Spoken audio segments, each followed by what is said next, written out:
श्री गणेशाय नमस्कार मंडळी, कसे आहात तुम्ही सर्व? चला तर मी आज माघ गणेश जयंतीनिमित्त आपल्या लाडक्या गणपती बाप्पाच्या जन्मामागची अतिशय रंजक कथा घेऊन आलो आहे.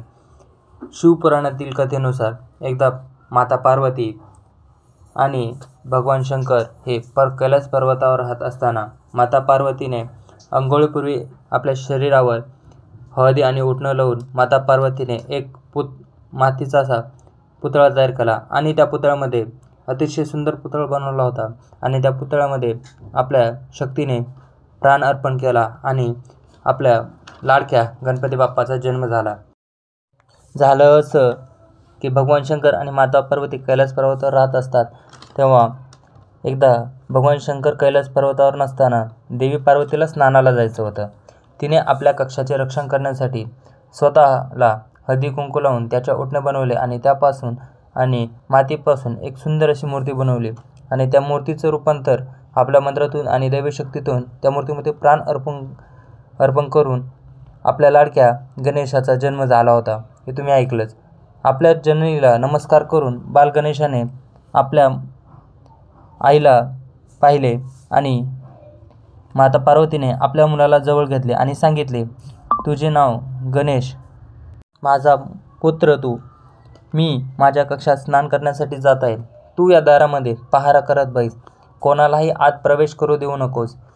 इथे थांबून लक्ष ठेव. एवढे बोलून माता पार्वती स्नान करण्यासाठी आत निघून गेली. काही वेळातच कैलास पर्वतावर महादेव परत आले. सोबत नंदी होते. हे सर्वजण आपल्या पार्वती असलेल्या कक्षाकडे जाऊ लागले. हे पाहताच बालगणेशाने त्यांना अडवले. थांबा, तुम्ही आत जाऊ शकत नाही. शंकर म्हणाले, अरे मुला, तू कोण आहेस?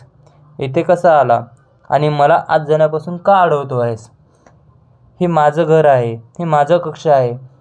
मी तुझ्या माता पार्वतीचा नवरा आहे. मला मनाई केली नसेल तिनं, तू वाट सोड. बालगणेश बोलू लागला, तुम्ही म्हणाल तसं असेलही कदाचित, पण मला तसं कोणी येईल आणि आत येऊ दे असं सांगितलेलं नाही आहे. मला तर सांगितलं आहे की कोणालाही आत येऊ देऊ नकोस. मी स्नान करून वापस येईपर्यंत कोणालाही कक्षात प्रवेश देऊ नको. एवढं बोलून बालगणेश त्यांना अडवू लागला. शंकराचा सेवक नंदी दोघांच्या मध्ये पडला आणि बालगणेशाला समजावण्याचा प्रयत्न करू लागला. अरे बालका, हे भगवान शंकर आहेत. या कैलास पर्वताचे अधिपती आहेत. हे त्यांचेच हे निवासस्थान. तू त्यांना अडवण्याची चूक करू नकोस. बालगणेश म्हणायला लागले, तू कोण आहेस? यावर नंदी बोलू लागला, मी नंदी, महादेवाचा सेवक. माझं नाव नंदी आहे. मग बालगणेशाने विचारले, तुम्ही तुमच्या स्वामीची म्हणजे महादेवाची आज्ञा मोडू शकता का? त्यावर नंदी चिडून म्हणाला, नाही, मी माझ्या स्वामींची आज्ञा मोडणार नाही. मी त्यांच्या आज्ञेचं पालन करेन. त्यावर बालगणेश म्हणाला, मग मी माझ्या आईने दिलेली आज्ञा का बरं मोडू? कोणालाही आत प्रवेश करता येणार नाही. वाद वाढत गेला, पण गणेश ऐकायला तयार नाही. शेवटी भगवान शंकर क्रोधित झाले. महादेवाची कोपाची सर्व देवांना भीती वाटू लागले. त्यांनी त्रिनेत्र म्हणजे आपला तिसरा डोळा उघडला तर समोर येईल त्याला भस्म करून टाकतील. सर्व जगाचा विध्वंस करण्याची क्षमता त्यांच्यात आहे. त्वरेने सारे देवदेवता, ब्रह्मदेव, विष्णू सर्वजण हजर झाले आणि त्यांनीसुद्धा बालगणेशाची समजूत काढण्याचा प्रयत्न करू लागले. पण बालगणेश ऐकायला तयार नव्हते आणि महादेवाचा क्रोध अनावर झाला. त्यांनी आपले त्रिशूल उचलून बालगणेशाच्या अंगावर फेकले. एका क्षणार्धात गणेशाचा शिरच्छेद केला आणि त्याचे मस्तक हवेत उडून दूरवर दिसेनासे झाले. महादेव त्याला ओलांडून आत प्रवेश करणार इतक्यात माता पार्वती बाहेर आली. बाहेर सर्व देवदेवता पाहून ती अगदी थक्क झाली. गणेशाचे मस्तकहीन शरीर तिने पाहिले आणि तिला प्रचंड धक्का बसला. तिने प्रचंड आक्रोश केला. तिला घडलेला प्रकार समजला. तीही क्रोधित झाली. तिने सर्व उपस्थितांना जाब विचारला, माझा गणेश माझ्या आज्ञेचे पालन करत होता आणि तुम्हा सर्वांना तो हे सांगूनही तुम्ही त्याला मारलत. एका निष्पाप मुलाचा जीव घेतलात. काय चूक केली त्याने? शंकर आता नरमले होते. त्यांच्या लक्षात आले होते. त्यांचा क्रोधही शांत झाला होता.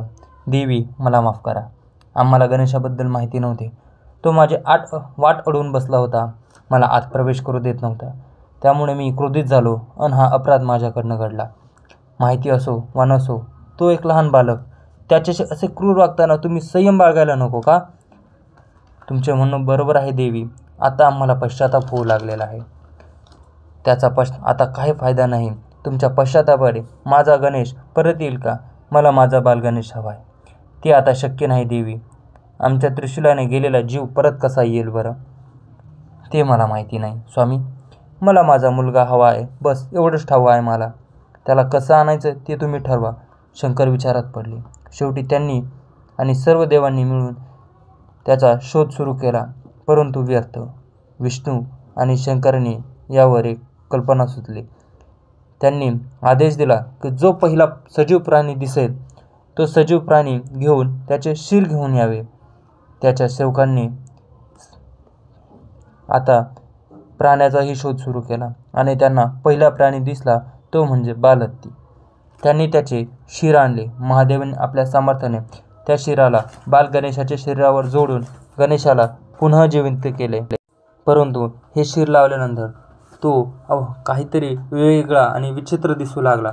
म्हणून माता पार्वती अजूनही हे महादेवाचे ऐकायला तयार नव्हती. परंतु त्यामध्ये स्वतः ब्रह्मदेवाने हस्तक्षेप केला आणि या बालगणेशाला सर्व देवांत पूजनीय ठरवण्याचं सामर्थ्य ब्रह्मदेवांमध्ये आहे. म्हणून त्यांनी माता पार्वतीला समजावण्याचा प्रयत्न केला. हे देवी, इथून पुढे पहिला कुठलाही देवदेवतांचा काहीही सर्वात आधी पूजेत सगळ्यात आधी गणेशाला वंदन करण्यात येईल आणि ईश्वर म्हणून त्याचे नाव प्रथम घेण्यात येईल. म्हणून एवढे बोलून माता पार्वतीने आपल्या बालगणेशाला जवळ केले. सर्व देवदेवतांत ईश्वर म्हणून बालगणेशाचे नाव प्रथम घेण्यात येणार म्हणून प्रथमेश नाव पडले. गजाचे आनंद म्हणजे शिर असलेला देव म्हणून गजानन असेही नाव. गणांचा अधिपती म्हणून गणेश किंवा गणपती हे नाव. प्राण्यांमध्ये हत्ती हा एक अत्यंत बुद्धिमान प्राणी आहे. गजाचे मस्तक असलेला गणपती बुद्धीचा देवता आहे.